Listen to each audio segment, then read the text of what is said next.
కళ్ళల్లో మైకంతో మోహం కమ్మేసి చలిగా గిలిగా తొలిగా త్వరగా అటుగా ఇటుగా మరి నువ్వే నాకు ముద్దిస్తావని తడివేదాలు ముద్దిస్తావని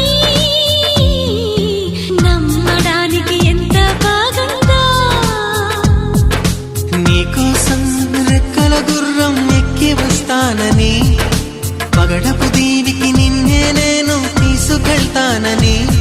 ఇక ఏ నాటికి అక్కడే మనము ఉంటామని నమ్మడానికి ఎంత